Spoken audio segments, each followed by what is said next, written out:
Hezbollah और Israel के बीच तनाव के साथ गतिविधियों की घटना।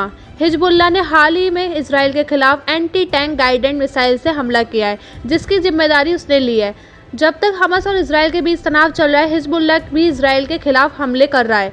हिजबुल्लाह एक क्षेत्रीय शक्ति है और इसने सालों से मध्य पूर्व क्षेत्र में कई संघर्षों में भाग लिया है। ये गठबंधन इस्लामिक ग्रुप्स को समर्थित करने का काम करता है और विभिन्न युद्ध क्षेत्रों में शामिल है, जैसे कि इराक, सीरिया और यमन। 2006 में हिजबुल्लाह और इजराइल के बीच एक युद्ध हुआ था, जिसमें हिजबुल्लाह ने इजराइल के साथ मुकाबला किया था। इस युद्ध में हिजबुल्लाह ने सोवियत युग के रॉकेटों का उपयोग किया था, लेकिन अब उनके पास अत्याधुनिक गाइडेड मिसाइलें हैं।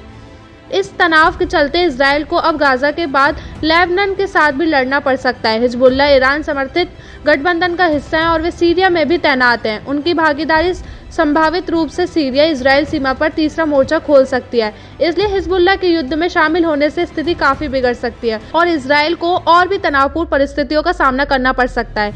आजकल इजराइल और हमास के बीच तनाव बढ़ता जा रहा है, जिसमें हमास के स्थानों को इजरायली सेना ने हमला किया है। इजरायली प्रधानमंत्री नेतन्याहू ने इजराइल की सेना को हमास को पूरी तरह से परास्त करने की ठान ली है।